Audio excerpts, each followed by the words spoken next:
উত্তরা 15 নম্বর সেক্টরে আজকে যে প্রজেক্টটি নিয়ে আসছি ঠিক মাঠের অপোজিটে আমাদের কমপ্লিট রেডি করা 3 বেডরুমের 1500 স্কোয়ার ফিটের রেডি অ্যাপার্টমেন্ট।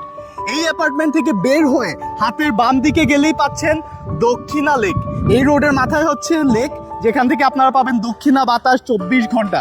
শুধু তাই নয়, এই বিল্ডিং এর পিছনে যে রোডটি রয়েছে সেখানে রয়েছে উত্তরা মেট্রো স্টেশন সেন্ট্রাল, যেখানে আপনারা মাত্র 2 মিনিটস ওয়াকিং ডিস্টেন্সে চলে যেতে পারবেন। রেডি অ্যাপার্টমেন্ট, 2 মিনিটস ওয়াকিং ডিস্টেন্সে মেট্রো রেল, লেক, আর সামনে পাচ্ছেন প্লেগ্রাউন্ড।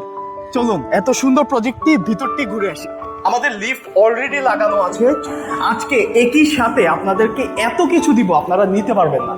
অ্যাপার্টমেন্টে ঢোকার পরপরই এত বড় একটি লিভিং ডাইনিং এরিয়া। আমার এই জানালা দিয়ে যে দেখতে পাচ্ছেন মেট্রো স্টেশন উত্তরা সেন্ট্রাল দেখা যাচ্ছে। এইখানে দেখেন লেক দেখা যাচ্ছে, একটু জুম করে লেকটা দেখাও। লেক দেখা যাচ্ছে, আর এই যে দেখুন লেক থেকে দক্ষিণা বাতাস 24 ঘন্টা। এখান থেকে লেক থেকে যে দক্ষিণা বাতাসটা পাবেন সেটা অন্য কোথাও খুঁজে পাবেন। এটা হচ্ছে গেস্ট রুম। গেস্ট রুম থেকে আপনারা এখান থেকে পেয়ে যাচ্ছেন উত্তরা উত্তর মেট্রো স্টেশন। 2টি মেট্রো স্টেশন। গেস্ট রুমের এই পাশের যে জানালা আছে এটাও কিন্তু দক্ষিণমুখী, যেখানে লেকের দক্ষিণা বাতাস পাবেন।